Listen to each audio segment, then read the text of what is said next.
Hello ladies and gentlemen, and welcome back to another video. Today I'm going to be showing you probably my favorite way to paint an interior door.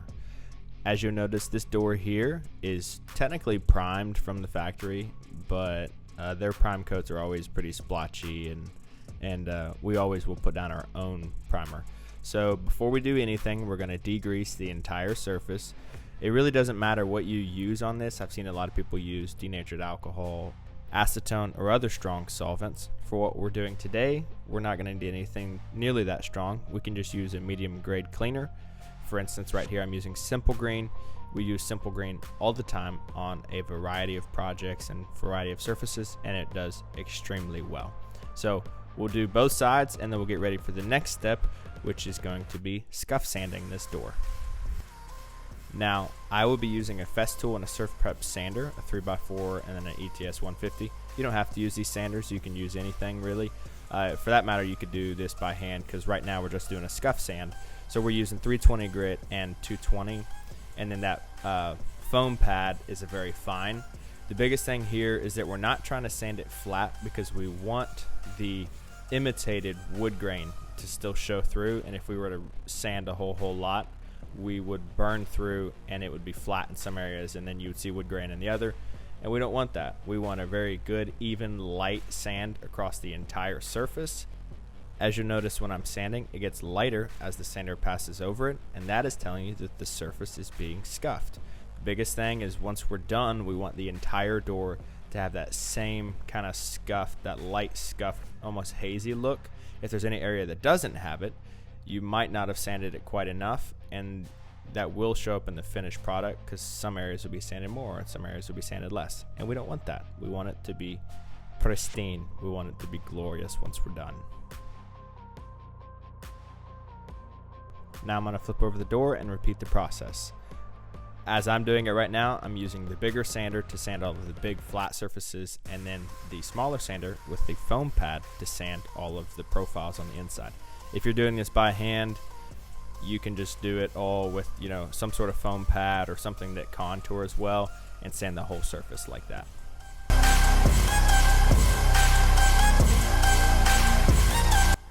Dust is your biggest enemy whenever it comes to getting a good finish. That's why we really like to use vacuums. You can use brushes or like a microfiber with denatured alcohol, but we really try to hit everything with a vacuum, including our workbench, before we take a freshly vacuumed side of the door and lay it on a workbench that we just did a bunch of sanding on, because there will be dust underneath it. And so we want as little dust contamination as possible. So at this point, we have degreased, scuff sanded, and then vacuumed both sides. Next up, it's time to prime. We're going to be spraying it. We'll be using Sherwin Problock, the water-based version of it. Now we're going to be putting on a pretty light coat of this. We don't want it super heavy. First off, we still want this wood grain, the stamped wood grain, to show through once we're done. But also, the heavier coating you put on there, the longer it's going to take to cure, which is going to be longer you have to wait to get it reinstalled or to get it put up for the first time. If it's too heavy of a coating and you put several coats of primer and several coats of top coat, it'll be really sticky and tacky, and it'll be hard to move around. It'll want to stick to the door trims. All around, not a good time. There are 3 levels of sanding. You have scuff, smooth, and flat sand. At the very beginning of the video, we did a scuff sand. Now we're going to do a smooth sand, and that is where we're pretty much just going to go around and make sure there's no imperfections or high points, any burrs sticking out of the paint, anything rough. We want it all to be smooth anywhere we touch this door.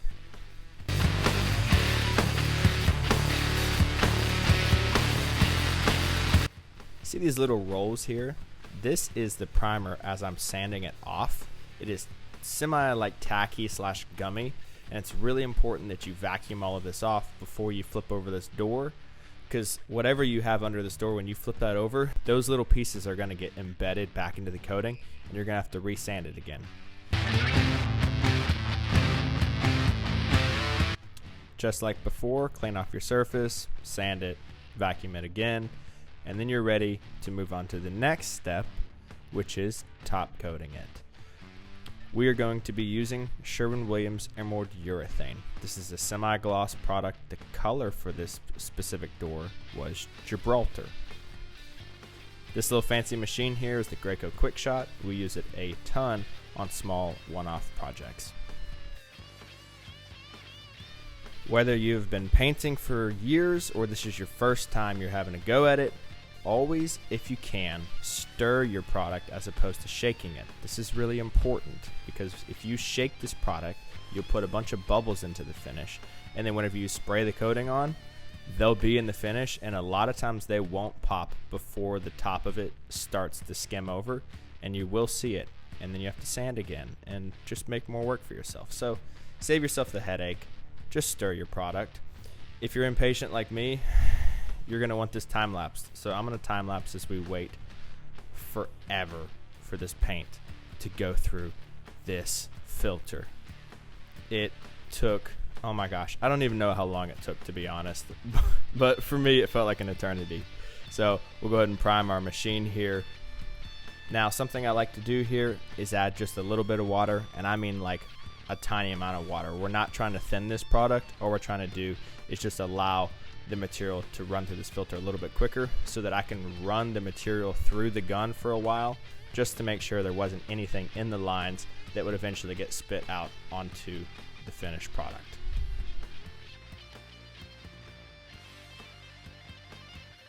One thing you'll notice here, I'm wearing gloves pretty much the entire video, and the reason for that is because we want as little contact with this door as possible from the initial degrease to the final top coat drying. Now you're wondering, why can't I touch the door? Well, because there's oils on your hands, and maybe you ate chips or a protein bar or something like that, and then you touch the door and you put a bunch of little oils on there, and the top coat doesn't want to bond to that area, and boom, we've created more work for ourselves, and none of us like that. Same thing, nice light but even coat on the door, and voila. After it dried for a couple hours, this is what the door was looking like. As you can see, our reflection of light is very uniform across this entire door. It honestly looked fantastic. Now something I like to do is I like to pick up doors and really struggle to put them back down, so I just did that there. I hope y'all appreciated that as much as I did. I know my back absolutely loved that little switcheroo I just did. Now if you'll just notice, I broke my rule and I touched it with my hand. I didn't show it, but off camera I washed my hands literally right outside of the frame, and then I went back to see if there was anything on the door, but again, I'm glad you were paying attention. And this is what the door looked like in the beautiful sunlight when we were going to install it. Honestly, this door turned out fantastic. So quick recap, degrease your door, sand it, vacuum it, prime it, sand it, vacuum it, top coat it. Optional step, post it on Instagram for everybody to see, or not, totally up to you. Thank you guys for making it to the end of the video. Hope y'all enjoyed. Please leave a comment if you have a question, or if there's another style of video or another how-to video you'd like to see. Me and Vision are out.